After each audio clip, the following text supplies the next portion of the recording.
Welcome back to Piers Morgan Uncensored. We're now an interview with a giant of world sport, an even bigger giant of world politics. Imran Khan was one of the finest cricketers on the planet.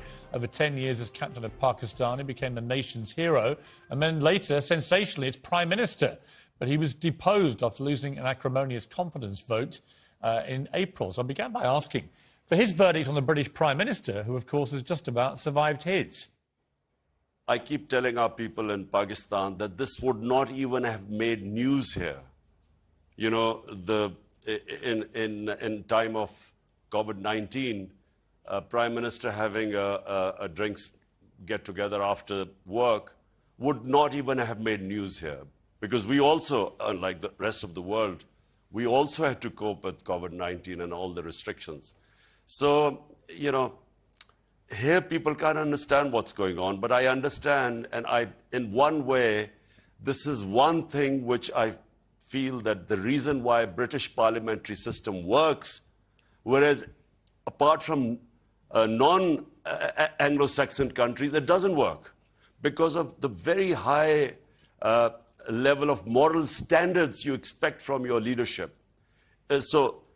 Unfortunately, it doesn't work in other countries where they do not have the level of moral standards that you expect from your parliamentarians. Right. I mean, I think the issue here really is not about partying.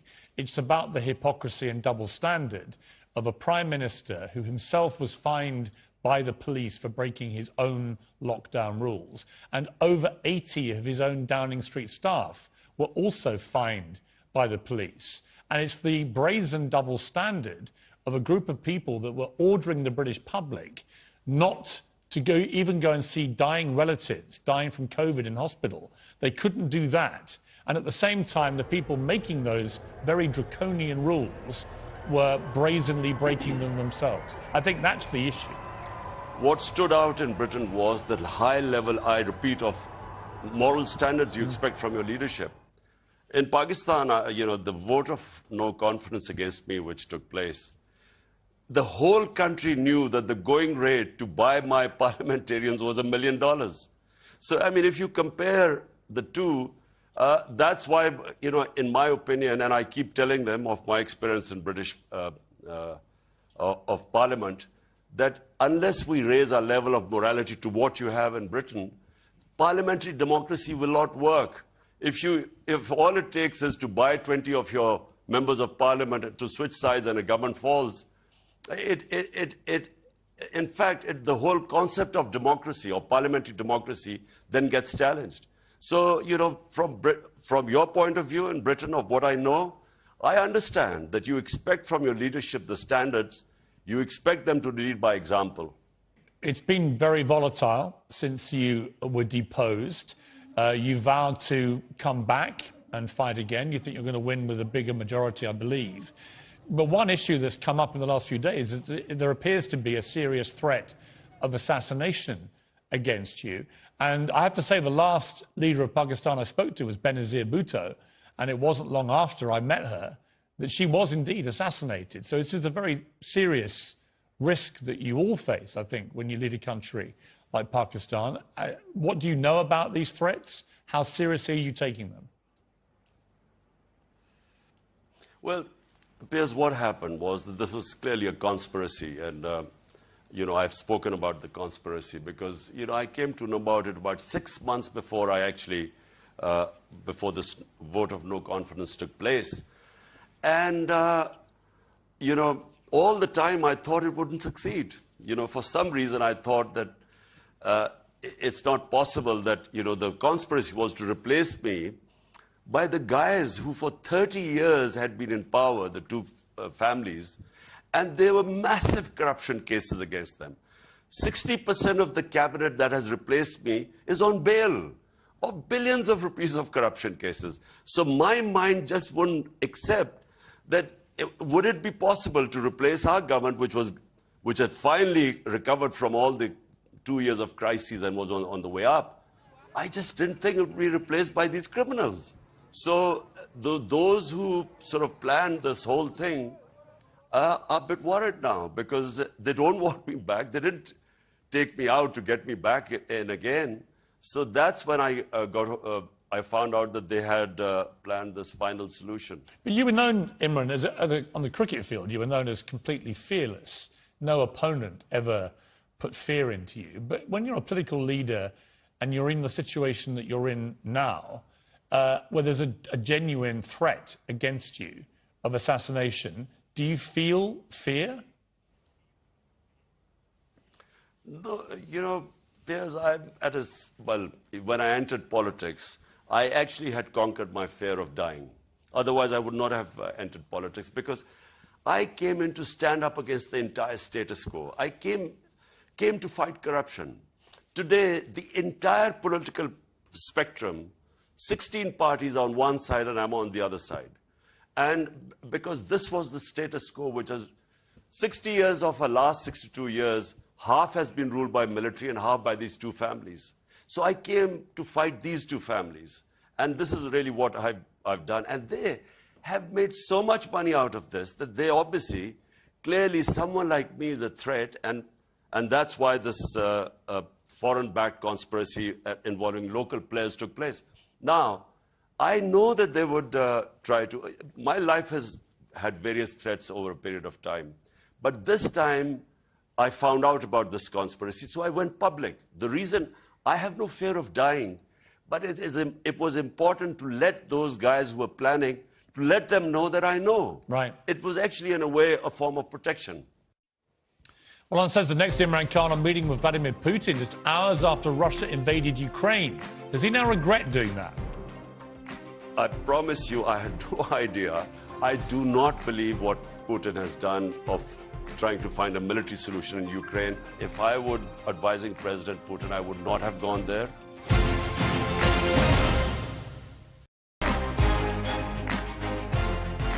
Welcome back. Well, Russian forces began mercilessly shelling Ukraine on February the 24th, the day that President Putin launched his full-scale invasion. But hours later, Imran Khan shook his hand and sat down for talks in the Kremlin. How does he justify that? Does he now regret it? I promise you, I had no idea. I arrived the night before. I was only there for one night. Next morning when I wake up, I discover that this Ukraine adventure had started. Now, it was, we discussed amongst ourselves. We realized that there was very poor timing. But at the same time, we realized that it was extremely important for the 220 million people of Pakistan that we actually get these. I mean, I understand that. I understand. Basically gas. I completely understand that you didn't know before you made the trip. I guess the criticism, which may be legitimate, is that once you knew what he'd done, to then stay there and still go through with the meetings that you had planned, sent the world a message that you were not that upset by what he was doing in Ukraine. Countries like us, you know, who have huge populations, and we have, 100 million people who are vulnerable right now. So we should actually make policies, have relationship with everyone, but make policies that benefit our people. Well, I understand just that. But like what India is doing right now. I understand that, Imran. What I would say back to that is we talked earlier about the higher morality standards in the UK when it comes to holding leaders to account. I simply would say I don't criticise you for having planned a trip to Moscow, but I think there is legitimate criticism that once you knew what he had done, it illegally invaded a sovereign democratic country. Did your moral instinct not tell you that it would be wrong to stay there, that you should have just got straight out of there? Piers, I am against all military operations. I marched with those 2 million people in London against Iraq war. I constantly was against the Afghanistan war, that there was no military solution. I do not believe what Putin has done of trying to find a military solution in Ukraine. I always believe these are miscalculations. They cause a lot of hardship. And I did give a statement when I was in Moscow that military actions are not a solution.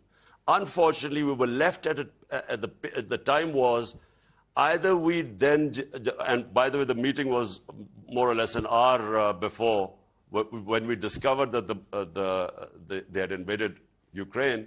It was a question of 1 hour in between to decide whether we abandon the trip or have the meeting with Putin. And so eventually we decided that, look, at this stage, we will fall between two stools. with Russia, we will break all relationship, leaving at this juncture. And at the same time, you know, is it going to make any difference if Pakistan decides to sort of condemn Russian invasion by leaving there? Imran, are you in a position now to see what Putin has done in Ukraine and emphatically, publicly denounce it? Any conflict, and especially where you go and any conflict creates bloodshed. But, you know, just like in Iraq, in Afghanistan, God knows how many people died there. And similarly in Ukraine, going into Ukraine, the sort of what we are saying right now, I'm sure that if President Putin realized what was happening right now, he wouldn't have started this. But do you personally condemn the war in Ukraine now, knowing what you've seen in the last 3 months? Piers, let me just say one thing. I am basically against all operations. So if you want to ask me a question, do I condemn what is happening what happened in Iraq? I thought it was wrong, and I would condemn that. Afghanistan, U.S. going in and then staying. Okay, once they got decimated Al-Qaeda in the first year, what was the purpose of staying there for the next 19 years? So it was a useless war. And yes, if I would advising President Putin, I would not have gone there. And yes, a war that creates bloodshed, and which it is, and collateral damage and civilians, yes. Let me ask you about Afghanistan, because from the moment the Americans led the rather dramatic and chaotic, and many think disastrous, overnight pullout from Afghanistan of its forces, it seems the Taliban have basically wrestled back control of the country at record speed and are now going back to running the country how the Taliban did before, notably with severe oppression of women in Afghanistan. What is your view of that? Because you've been broadly supportive, I think, of the Taliban being able to run the country again, but are you supportive of the way they treat women there? Let the people of Afghanistan decide which way they will go. They're strong people. Afghan women are strong. In my opinion, given a chance, you will see them asserting their rights. But the last thing we should do is try to interfere in people with the Afghan government. They're very proud people. I know from experience that at any hint of outside interference in their any country interfering in their way of life, they're very defensive about it. I want to take you back to the late 70s, the early 80s, to the genteel world of cricket, where you were a champion cricketer, you were a handsome playboy on the British social scene with a number of girlfriends to make all of us jealous. Life was a lot easier for you then, a lot more fun, a lot more carefree. You've become a very powerful, very divisive in some ways, political figure now in Pakistan. Do you ever have any regrets? Do you ever wish you hadn't gone down the political path? For me, life is not about... I feel that, people who find the easy way of life for me, a purposeless existence means nothing to me. I have everything I've ever wanted in life. So for me, the challenge is to actually go back, make Pakistan a welfare state, and rule of law. Critical thing is, what you're seeing in Britain is basically rule of law, which is one thing I learned most of all when I went to England as an 18-year-old. Imran Khan, it's great to talk to you again. It's been, nearly 50 years since I last talked to you. Last time I was steaming in at you in the nets at Hove County Cricket Ground. So it's great to catch up with you again. And I wish you all the very best. Thank you very much. My pleasure. Extraordinary.